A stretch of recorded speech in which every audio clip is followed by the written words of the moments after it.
सोलापूर महापालिकेची इंद्रभुवन ही ऐतिहासिक वास्तू गेल्या 10 महिन्यांपासून कामानिमित्त बंद होती. स्मार्ट सिटी डेव्हलपमेंट कंपनीच्या माध्यमातून सुमारे 5.5 कोटी रुपये खर्च करून या इमारतीचं सुशोभीकरण करण्यात आलंय. दिल्लीमध्ये असणारे हेरिटेज आर्किटेक्ट मुन्शी पंडित यांच्याशी यस न्यूज मराठीचे संपादक शिवाजी सुरवसे यांनी साधला संवाद. ऐका ही मुलाखत. गेल्या 100 वर्षापासून मोठ्या दिमाखात उभा असलेली सोलापूर महापालिकेची इंद्रभुवन ही वास्तू गेल्या 10 महिन्यापासून बंद होती.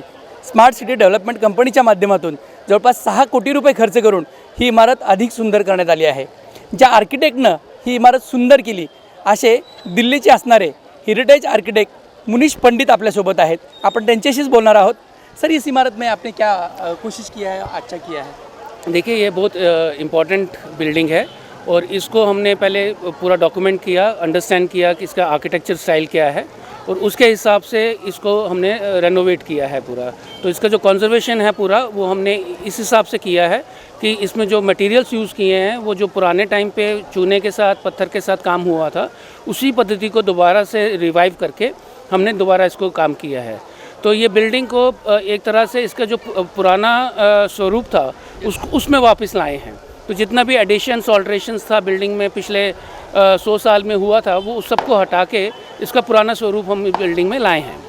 ये जो हमारी आर्किटेक्चरल बिल्डिंग है उसमें वैशिष्ट्य क्या है? आपने इतने सारे काम अभी तक किया है, लगभग लगता है कि 50 से ज़्यादा जो भी हेरिटेज बिल्डिंग है, चाहे वो इंडिया में रहे नहीं तो परदेश में, आपने अच्छा किया है. इस बिल्डिंग की क्या वैशिष्ट्य आपको दिखता है? देखिए, इसका आर्किटेक्चरल स्टाइल एक बहुत ही इम्पोर्टेंट फैक्टर है जो रोकोको स्टाइल के अंदर बना है. और ये बिल्डिंग जो है एक पर्सनल हाउस की तरह बनाया गया था, लेकिन जिसको बाद में म्यूनिसिपैलिटी में कन्वर्ट किया गया. और ये एक यूनिक आर्किटेक्चरल स्टाइल है इस पूरे रीजन में. आमतौर पे जो हम आर्किटेक्चर देखते हैं ब्रिटिश एरा में इंडो गोथिक स्टाइल में, ये उससे हट के बनाया गया है.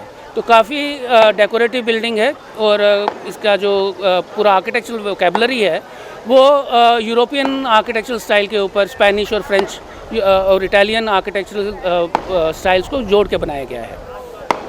इस बिल्डिंग में आपने मेजर क्या क्या काम किया है? देखिए, इसमें मेजरली इसमें छत रिपेयर्स हुए हैं सारे, जो एक बहुत मेजर इशू था. उसके साथ साथ कुछ क्रैक्स थे बिल्डिंग में सेटलमेंट की वजह से, वो सारे रिपेयर किए गए हैं. इसका लकड़ी को रिप्लेस किया गया जहाँ जहाँ पे भी लकड़ी ख़राब था. दरवाजे, खिड़कियाँ, फ्लोरिंग, ये सारी चीज़ें जो हैं ये फिर से उसी स्टाइल में दोबारा बनाई गई हैं. इसके साथ साथ जो नई सर्विसेज हैं उनको इंट्रोड्यूस किया गया है, जैसे आपका एयर कंडीशनिंग है या लाइटिंग, इल्यूमिनेशन, ये सारी चीज़ों को हमने इंट्रोड्यूस किया है इस चीज़ को मद्देनज़र रखते हुए कि इसके आर्किटेक्चरल स्टाइल और जो लुक है वो ख़राब ना हो. तो वो सारी चीज़ों को एक व्यवस्थित तरीके से वापस हम बिल्डिंग के अंदर लाए हैं ताकि बिल्डिंग का यूज़ हो सके. ये बिल्डिंग को हम सोलापुर का ताजमहल बोलते हैं. इसका लाइटिंग भी बहुत अच्छा आपने किया है, उसकी क्या विशेषता है? देखिए, जो इसमें इल्यूमिनेशन किया गया है वो आज के स्टैंडर्ड्स के हिसाब से जो रिनाउंड स्टैंडर्ड्स, वर्ल्ड स्टैंडर्ड्स हैं, LED लाइट्स यूज़ की गई हैं और वो भी RGB लाइट्स हैं. तो इसका एक इम्पैक्ट ये रहता है कि लाइटिंग से बिल्डिंग पे डैमेज नहीं होता है. और दूसरा, दे आर कलर लाइट्स. तो with the mood off the thing, जैसे अभी 26 जनवरी का मूड चल रहा है तो इसको हम ट्राई कलर में कन्वर्ट कर सकते हैं. अदरवाइज़ इसको हम आर्किटेक्चरल लाइटिंग जो है उसके हिसाब से डेली यूज़ के लिए भी यूज़ कर सकते हैं. और ये एक नया टेक्नोलॉजी है जो इस टाइम पे सारे मॉन्यूमेंट्स पे अक्रॉस द ग्लोब यूज़ किया जा रहा है. सर, ये बिल्डिंग 100 साल से ज़्यादा पुरानी हो गई है. अभी ये काम करने के बाद उसका लाइफ कितना बड़ा है? देखिए, अब हम ये कह सकते हैं कि इसका लाइफ काफ़ी बढ़ गया है, प्राइमरली बिकॉज कि हम ये कह सकते हैं कि अनदर 100 ईयर्स प्लस इस बिल्डिंग को कोई नुकसान नहीं होने वाला है, प्रोवाइडेड इसकी मेंटेनेंस रेगुलरली होते रहे. तो जो इश्यूज़ थे जिसकी वजह से बिल्डिंग डैमेज हो रही थी वो अभी एलिमिनेट कर दिए गए हैं. तो अगर जब तक वो रीइंट्रोड्यूस नहीं होंगे तो बिल्डिंग को कुछ ज़्यादा खतरा नहीं है. धन्यवाद सर. सोलापूर महापालिकेची ही 100 वर्षाची इमारत खऱ्या अर्थानं आजपासून प्रजासत्ताक दिनाच्या निमित्तानं नागरिकांसाठी पाहण्यासाठी खुली आहे.